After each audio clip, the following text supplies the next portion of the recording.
Arrest అయ్యి జైలుకు పోయి చాలా దినాలుండి బయటకు వచ్చినాక కవితక్క ఎంబటే బయటికి రాలే.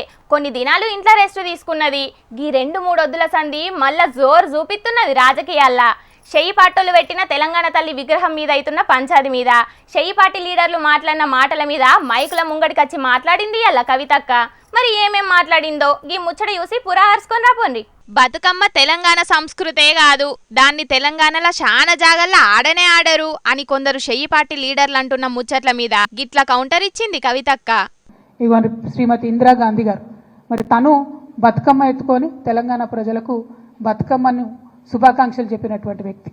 తర్వాత శ్రీమతి సోనియా గాంధీ గారు ఆవిడ బతుకమ్మ ఎత్తుకొని ఆమె తెలంగాణ ప్రజలందరూ కూడా బతుకమ్మ శుభాకాంక్షలు చెప్పారు. ఇదిగోండి మన తెలంగాణలోనే ఎన్నికల ముందు ర్యాలీలో ప్రియాంక గాంధీ గారు, రాహుల్ గాంధీ గారు బతుకమ్మ ఎత్తుకొని తెలంగాణ ప్రజలకు శుభాకాంక్షలు చెప్పారు.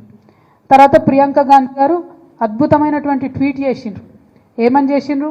తెలంగాణ ప్రజలందరికీ ప్రత్యేకంగా తెలంగాణ ఆడపడుచులందరికీ బతుకమ్మ పండుగ శుభాకాంక్షలు. ఎందుకంటే 1978లో ఓరుగల్లు మహిళలతో కలిసి మా నానమ్మ శ్రీమతి ఇందిరాగాంధీ గారు బతుకమ్మ ఉత్సవాల్లో పాల్గొనడం ఒక మధుర స్మృతి అని చెప్పి ప్రియాంక గాంధీ గారు చేసినటువంటి ట్వీట్ ఇది. అంటే ఓట్లు ఉన్నప్పుడు మాత్రం మన పండుగలు వనుకొస్తాయి.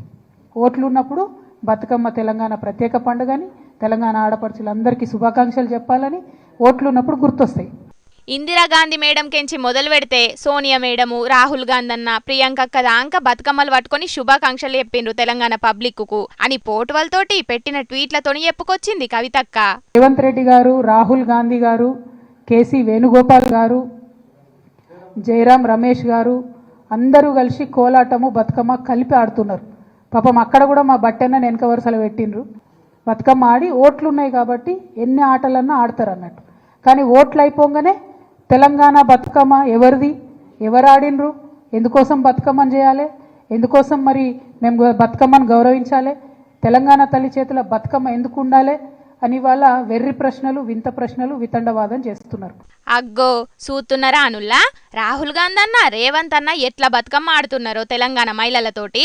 ఎలక్షన్ల ముంగట్నేమో బతుకమ్మ ఆడతారు, అధికారంలోకి వచ్చినాకనేమో బతుకమ్మనే యాది మర్తారు అని కారెడ్డమాడుతున్నది కవితక్క. ఇక రాష్ట్ర పండుగైన బతుకమ్మ మీద ఇష్టం వచ్చినట్టు మాట్లాడినోళ్ళ మీద యాక్షన్ తీసుకోవాలి అని డిమాండ్ చేసింది కవితక్క.